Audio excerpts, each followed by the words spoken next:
नमस्कार दोस्तों, हमारे YouTube चैनल में आपका एक बार फिर से हार्दिक स्वागत है। और आज हम दोस्तों कंप्यूटर की दूसरी क्लास में सॉफ्टवेयर के विषय में पढ़ेंगे। यानी कि हमारा जो टॉपिक होगा वो होगा कंप्यूटर सॉफ्टवेयर। तो दोस्तों सबसे पहले हम इसकी परिभाषा लिखते हैं कि इसकी परिभाषा क्या है, सॉफ्टवेयर किसे कहा जाता है। तो लिखेंगे हम सॉफ्टवेयर, मैं बोर्ड पे लिख रहा हूँ ताकि आप भी अपनी कॉपी में नोट करके इसको लिख सकते हैं और यही आपके नोट्स कहलाएंगे।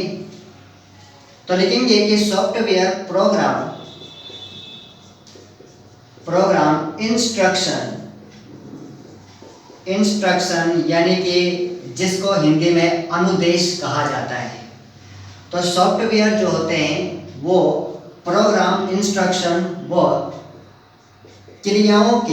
क्रिया यानी कि एक्शन, क्रियाओं के समूह होते हैं।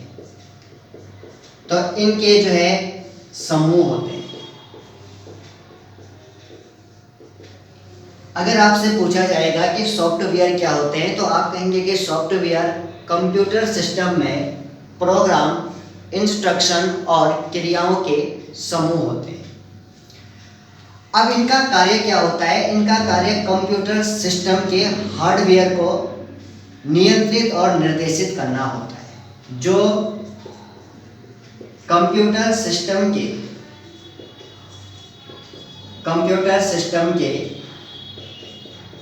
हार्डवेयर को नियंत्रित एवं निर्देशित करते हैं, नियंत्रित भी करते हैं और उसे निर्देश भी देते हैं, निर्देशित करते हैं। यानी कि हार्डवेयर का जो काम होता है वो सॉफ्टवेयर के विचारधारा पर आधारित होता है। यानी कि सॉफ्टवेयर ही हार्डवेयर को यह इंस्ट्रक्शन देता है कि आपको कब क्या कार्य करना है और कितनी मात्रा में कार्य करना है। तो अब हम इनको जो है आराम से व्यवहारिक भाषा में समझ सकते हैं। तो व्यवहारिक भाषा में समझने का प्रयास कीजिए। दोस्तों जो सॉफ्टवेयर होते हैं उनका किसी भी प्रकार का फिजिकल अपीयरेंस या भौतिक अस्तित्व नहीं होता। तो भौतिक अस्तित्व ये नहीं रखते हैं। यानी कि आप न तो सॉफ्टवेयर को देख सकते हैं, न उसे छू सकते हैं, न उसे उठा सकते हैं। आप केवल उसको क्या कर सकते हैं? रियलाइज कर सकते हैं, महसूस कर सकते हैं। तो सॉफ्टवेयर की कोई भी फिजिकल अपीयरेंस नहीं होती है।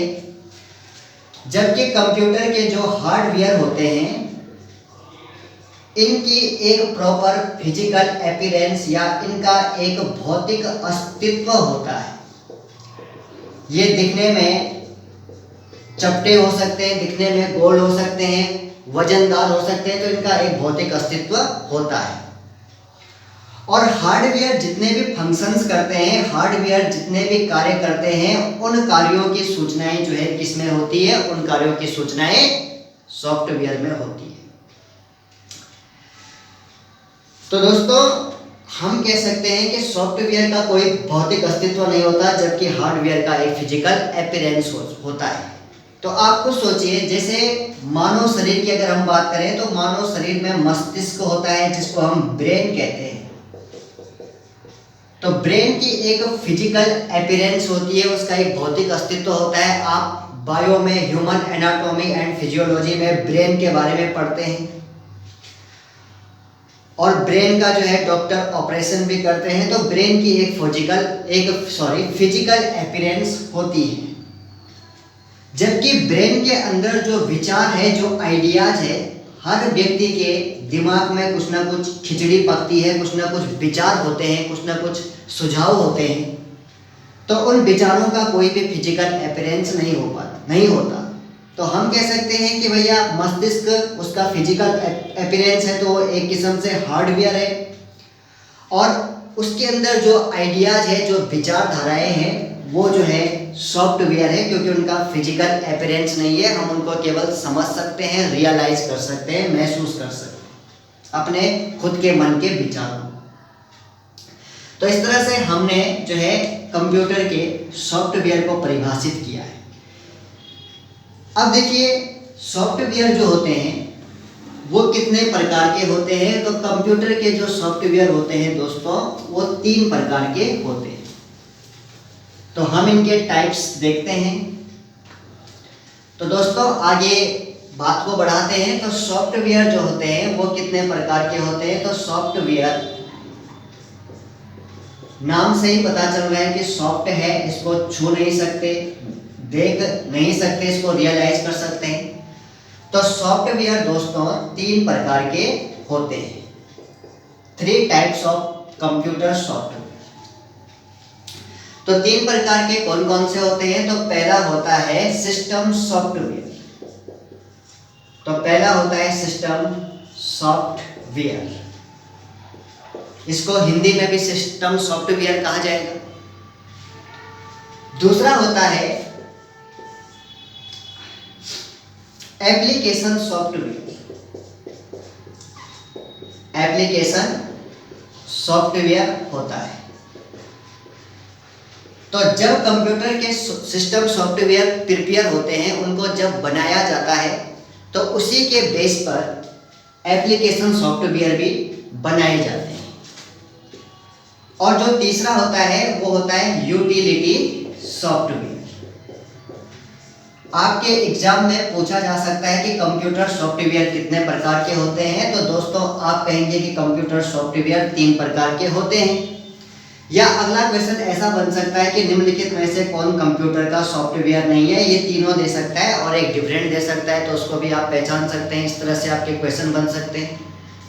और जैसे कि आप देख रहे हैं कि आजकल के सभी परीक्षाओं में कंप्यूटर पर आधारित प्रश्न काफ़ी पूछे जा रहे हैं। 6-7 प्रश्न तो मान के चलिए कि ग्रुप सी में भी ऐसे क्वेश्चन पूछे जाते हैं। तो हम उसी तर्ज पर इस वीडियो को बना रहे हैं। तो दोस्तों जो सिस्टम सॉफ्टवेयर होते हैं उनकी परिभाषा क्या होती है। उनकी परिभाषा ये होती है कि सिस्टम सॉफ्टवेयर कंप्यूटर के फंडामेंटल कार्य को परफॉर्म करते हैं। यानी कि जो उसके फंडामेंटल वर्क्स होते हैं, प्रारंभिक कार्य होते हैं जो कंप्यूटर के, वे प्रारंभिक कार्य सिस्टम सॉफ्टवेयर के द्वारा संपादित किए जाते हैं। आप अपनी कॉपी में लिख सकते हैं, कंप्यूटर के प्रारंभिक कार्य सिस्टम सॉफ्टवेयर के द्वारा संपादित किए जाते हैं। और सिस्टम सॉफ्टवेयर के बिना कंप्यूटर एक बेजान मशीन रह जाता है। तो अगर किसी को कंप्यूटर बनाना है, किसी तथ्य को कंप्यूटर बनाना है, किसी जो है मशीन को कंप्यूटर बनाना है, तो उसके लिए जो है सिस्टम सॉफ्टवेयर अनिवार्य रूप से उसमें डाले जाएंगे। तो सिस्टम सॉफ्टवेयर वो होते हैं। सिस्टम सॉफ्टवेयर की जो कनेक्टिविटी होती है वो दोनों के साथ में होती है। एक तरफ ये एप्लीकेशन सॉफ्टवेयर से जुड़े होते हैं, यानी कि एप्लीकेशन सॉफ्टवेयर के लिए पृष्ठभूमि सिस्टम सॉफ्टवेयर ही बनाते हैं। जैसे कि सपोज कोई बच्चा प्राइमरी स्कूल में पढ़ने के बाद ही वो आगे की शिक्षा ग्रहण करता है, तो जब उसने प्राइमरी स्कूल पढ़ रखी है तभी एक बेसमेंट उसके लिए बन रखा है आगे की एजुकेशन के लिए। तो वही बात है कि जब सिस्टम सॉफ्टवेयर प्रिपेयर हो रखे हैं तो उन्हीं के आधार पे जो है आगे एप्लीकेशन सॉफ्टवेयर बनाए जाते हैं। तो सिस्टम सॉफ्टवेयर की कनेक्टिविटी एक और एप्लीकेशन सॉफ्टवेयर से होती है और दूसरी ओर उसकी कनेक्टिविटी जो होती है कंप्यूटर के हार्डवेयर से होती है। तो एक डायग्राम के द्वारा आप इसको आसानी से समझ सकते हैं कि सिस्टम सॉफ्टवेयर पे आज हम चर्चाएं करेंगे। तो दोस्तों सबसे पहले जो है हम अगर बात करें तो जो है हार्डवेयर की बात करें तो कंप्यूटर का जो हार्डवेयर है, इस हार्डवेयर को पूर्ण रूप से घेरा है, यानी कि ये पूर्ण रूप से नियंत्रण में है। किसके नियंत्रण में है? तो ये पूर्ण रूप से जो है इस तरह से बन गया है। तो ये सिस्टम सॉफ्टवेयर के पूर्ण रूप से नियंत्रण में है। तो इस चित्र के द्वारा पता चल रहा है कि जो कंप्यूटर का हार्डवेयर है वो टोटली सिस्टम सॉफ्टवेयर के नियंत्रण में है। और ये जो सिस्टम सॉफ्टवेयर है ये किसके नियंत्रण में है? तो इसका जो नियंत्रण कर रहा है वो कर रहा है एप्लीकेशन सॉफ्टवेयर। एप्लीकेशन सॉफ्टवेयर जो है वो सिस्टम सॉफ्टवेयर का नियंत्रण कर रहा है, और इस एप्लीकेशन सॉफ्टवेयर को भी पूर्ण रूप से नियंत्रित कर रहा है। तो पूर्ण रूप से नियंत्रित कर रहा है कौन? तो उसे पूर्ण रूप से नियंत्रित कर रहा है यूजर। यूजर यानी कि कंप्यूटर ऑपरेटर, उपयोगकर्ता। तो आप कह सकते हैं कि जो सिस्टम सॉफ्टवेयर है उसकी एक और कनेक्टिविटी हार्डवेयर से है और एक और कनेक्टिविटी जो है उसकी जो है एप्लीकेशन सॉफ्टवेयर से है। तो दोनों से उसकी कनेक्टिविटी है। और अब हम आगे बात करें, आगे जो उपयोगी प्रश्न है उनके विषय में थोड़ा चर्चाएं करते हैं। तो सॉफ्टवेयर आपने कहा कि 3 प्रकार के होते हैं। पहले सिस्टम सॉफ्टवेयर। सिस्टम सॉफ्टवेयर की अगर हम बात करें तो आपने इसकी परिभाषा भी दे दी है, लिख दी है इसकी परिभाषा। सिस्टम सॉफ्टवेयर जो कंप्यूटर के बेसिक कार्यों को पूर्ण करते हैं वे सिस्टम सॉफ्टवेयर कहलाते हैं। और सिस्टम सॉफ्टवेयर के बिना कंप्यूटर एक बेजान मशीन बनकर रह जाती है। अब हम इसकी बात करें आगे कि सिस्टम सॉफ्टवेयर कितने प्रकार के होते हैं। तो दोस्तों ये जो होते हैं 2 प्रकार के होते हैं। आपसे पूछा जाएगा कि सिस्टम सॉफ्टवेयर जो कंप्यूटर के फंडामेंटल सॉफ्टवेयर्स होते हैं, बेसिक सॉफ्टवेयर्स होते हैं, वो कितने प्रकार के होते हैं? तो वो 2 प्रकार के होते हैं। पहला होता है OSS। तो OSS का मतलब होता है operating system software, operating system software. और दूसरा होता है LTS। LTS यानी कि जिसको कहा जाता है लैंग्वेज सिस्टम सॉफ्टवेयर। तो दूसरा लैंग्वेज सिस्टम सॉफ्टवेयर होता है और एक होता है OSS जिसे ऑपरेटिंग सिस्टम सॉफ्टवेयर कहा जाता है। अब इन दोनों में अगर हम देखें तो इन दोनों में ज़्यादातर क्वेश्चन आने की संभावना LTS से, क्योंकि LTS के बेस्ड पर ही क्वेश्चन पूछे गए हैं एग्जाम में। तो पहले हम इस LTS के मुद्दे को पूरा करेंगे, इसे डिटेल में समझेंगे, तब जाकर के हम OSS पे आएंगे। तो हमारा जो टॉपिक होगा अब आगे वो होगा LTS। सिस्टम सॉफ्टवेयर का एक प्रकार है LTS। तो LTS कितने प्रकार के होते हैं, LTS का कार्य क्या होता है, तो उसे हम यहाँ पे पढ़ते हैं। तो दोस्तों LTS की जो फुल फॉर्म होती है वो होती है language translator software. Language translator software इसे कहा जाता है, यानी कि भाषा अनुवादित सॉफ्टवेयर इसको कहा जाता है। इसके नाम से ही पता चल रहा है कि ये लैंग्वेज को क्या करेगा, लैंग्वेज को ट्रांसलेट करेगा। और लैंग्वेज ट्रांसलेशन की प्रॉब्लम वहाँ पे होती है जब 2 संस्थाएं, 2 व्यक्ति या 2 पदार्थ एक दूसरे की भाषा को नहीं समझते। सपोज ये एक व्यक्ति है जिसका नाम A है और ये दूसरा व्यक्ति है जिसका नाम B है। दोनों की भाषा अलग अलग है, कुछ भी मान लिया जाए, इसकी भाषा कुछ और है, इसकी भाषा कुछ और है। तो ऐसे कंडीशन में दोनों एक दूसरे की भाषा को समझ नहीं पा रहे हैं, तो दोनों के बीच में मध्यस्थता का काम करेगा जो इसकी भाषा भी जानता है और इसकी भाषा भी जानता है, ताकि इसकी भाषा को इसे समझा सके और इसकी भाषा को इसे समझा सके। उसे ट्रांसलेटर कहा जाता है। तो उसी प्रकार से ये 2 चीज़ें क्या क्या है जो एक दूसरे की भाषा को नहीं समझ पा रहे हैं। तो पहला चीज़ है कंप्यूटर का प्रोसेसर। प्रोसेसर यानी कि जिसको CPU कहा जाता है, जो पेंटियम ब्रांड के नाम से जनरली मार्केट में बिकता है। पिछली बार ये क्वेश्चन जो है RO 2016 में आया था उत्तराखंड के पेपर में कि प्रोसेसर को जो है किस ब्रांड के नाम से मार्केट में सेल किया जाता है या परचेज किया जाता है, खरीदा बेचा जाता है, तो पेंटियम ब्रांड के नाम से। तो ये प्रोसेसर की भाषा जो है अलग होती है और ये B जो है ये कंप्यूटर के सॉफ्टवेयर है। तो सॉफ्टवेयर की भाषा जो है वो अलग होती है, तो दोनों की भाषा अलग होती है। तो सॉफ्टवेयर की भाषा को प्रोसेसर की भाषा में कन्वर्ट करने का काम, ट्रांसलेट करने का काम जो है ये लैंग्वेज ट्रांसलेटर सॉफ्टवेयर का है। अब इतनी बात आपको समझ में आ गई, अब आगे बढ़ते हैं। देखो दोस्तों, क्या होता है कि कंप्यूटर का जो सॉफ्टवेयर होता है,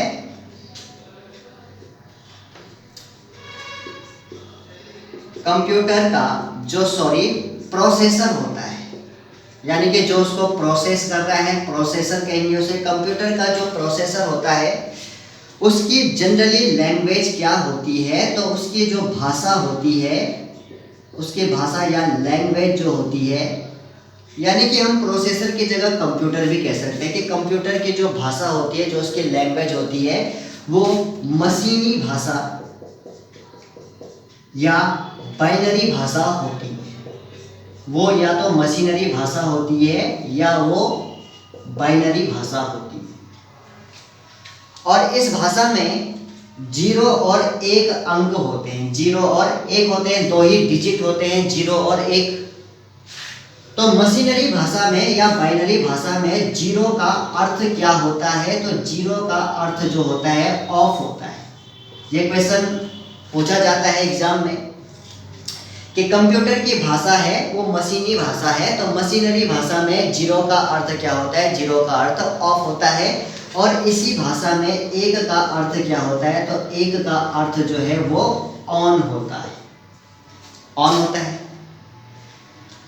अब हम आगे की बात करें कि ये ऑन और ऑफ की भाषा जो है वो सॉफ्टवेयर की नहीं होती है। सॉफ्टवेयर की जनरली जो भाषा होती है वो हाई लेवल लैंग्वेज होती है, जबकि सॉफ्टवेयर को किस भाषा में प्रिपेयर किया जाता है, सॉफ्टवेयर को हाई लेवल लैंग्वेज में प्रिपेयर किया जाता है। हाई लेवल लैंग्वेज में इसे प्रिपेयर किया जाता है, बनाया जाता है सॉफ्टवेयर। अब ऐसा क्यों कि सॉफ्टवेयर को हाई लेवल लैंग्वेज में बनाया जाता है, क्योंकि हाई लेवल लैंग्वेज में सॉफ्टवेयर तैयार करना आसान होता है बजाय मशीनरी भाषा में तैयार करने की। तो इसीलिए सॉफ्टवेयर को हाई लेवल लैंग्वेज में प्रिपेयर किया जाता है। और इस हाई लेवल लैंग्वेज को जो है क्या किया जाता है, इस हाई लेवल लैंग्वेज को LTS सॉफ्टवेयर, यानी कि एक विशेष प्रकार का सॉफ्टवेयर, वो LTS सॉफ्टवेयर जो होता है वो उसको मशीनरी भाषा में चेंज करता है। अब हम आगे की बात करें कि जो सॉफ्टवेयर होते हैं, आपने कहा 3 प्रकार के होते हैं, तो तीनों प्रकार के सॉफ्टवेयर अलग अलग भाषा में तैयार किए जाते हैं। तो जनरली जो हमारे पास पहला सॉफ्टवेयर होता है, यानी कि जिसको हम क्या कहते हैं, जिसे हम कहते हैं सबसे पहले सिस्टम सॉफ्टवेयर। तो ये जो सिस्टम सॉफ्टवेयर होता है इसे जो है असेंबली भाषा में या लो लेवल लैंग्वेज में प्रिपेयर किया जाता है। असेंबली भाषा, यहाँ पे क्वेश्चन बनेगा वन लाइनर कि सिस्टम सॉफ्टवेयर को किस भाषा में प्रिपेयर किया जाता है, तो असेंबली भाषा में प्रिपेयर किया जाता है। और असेंबली भाषा को ही लो लेवल लैंग्वेज कहा जाता है। लो लेवल लैंग्वेज यानी कि इसे हम LLL कह सकते हैं। और जो हमारे पास बाकी के 2 सॉफ्टवेयर होते हैं, एक एप्लीकेशन सॉफ्टवेयर और दूसरा होता है हमारे पास में अगला एप्लीकेशन के बाद यूटिलिटी होता है। Utility software. तो इन दोनों की जो भाषा होती है वो हाई लेवल लैंग्वेज होती है, इनकी होती है HLL, high level language. High level language इनकी भाषा होती है। तो ये आपसे वन लाइनर पूछा जा सकता है ये क्वेश्चन कि किस सॉफ्टवेयर की भाषा जो है लो लेवल लैंग्वेज या असेंबली भाषा होती है, तो वो सिस्टम सॉफ्टवेयर की होती है, यानी कि असेंबली भाषा को ही निम्न स्तरीय भाषा कहते हैं। और जो एप्लीकेशन या यूटिलिटी सॉफ्टवेयर होती है उसकी भाषा जो है क्या होती है दोस्तों, उसकी भाषा होती है हाई लेवल लैंग्वेज, HLL होती है। और अब आपको पता है कि कंप्यूटर का जो हार्डवेयर है, प्रोसेसर है, उसकी जो भाषा है वो मशीनरी भाषा है। और मशीनरी भाषा में 0 का अर्थ ऑफ और 1 का अर्थ ऑन होता है। तो ऐसी कंडीशन में सॉफ्टवेयर की भाषाओं को मशीनरी भाषा को कौन बताता है? तो वो बताता है LTS। तो LTS का काम है कि वो सॉफ्टवेयर की भाषा को मशीनरी भाषा में चेंज करता है। ये LTS का काम होता है। आगे बात करें कि LTS कितने प्रकार के हो सकते हैं, तो लैंग्वेज ट्रांसलेटर सॉफ्टवेयर जो होते हैं वो 3 प्रकार के होते हैं। लैंग्वेज ट्रांसलेटर सॉफ्टवेयर, तो लैंग्वेज ट्रांसलेटर सॉफ्टवेयर जो होते हैं दोस्तों वो कितने प्रकार के होते हैं? वो 3 प्रकार के होते हैं। तो 3 प्रकार के कौन कौन से? नंबर 1 होता है असेंबलर। असेंबलर को हिंदी में भी असेंबलर और इंग्लिश में भी असेंबलर ही कहा जाएगा। दूसरा होता है दोस्तों कंपाइलर, तो कंपाइलर होता है दूसरा। और तीसरा होता है इंटरप्रेटर, तो इंटरप्रेटर होता है।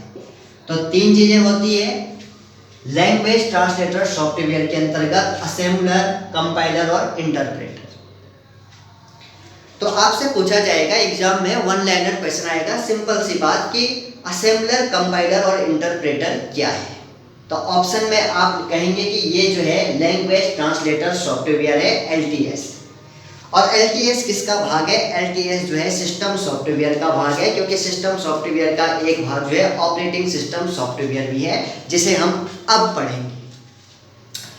तो दोस्तों क्या होता है कि असेंबलर का काम कुछ और होता है और कंपाइलर और इंटरप्रेटर का काम कुछ और होता है। ये दोनों एक जैसे काम करते हैं और ये अलग काम करता है।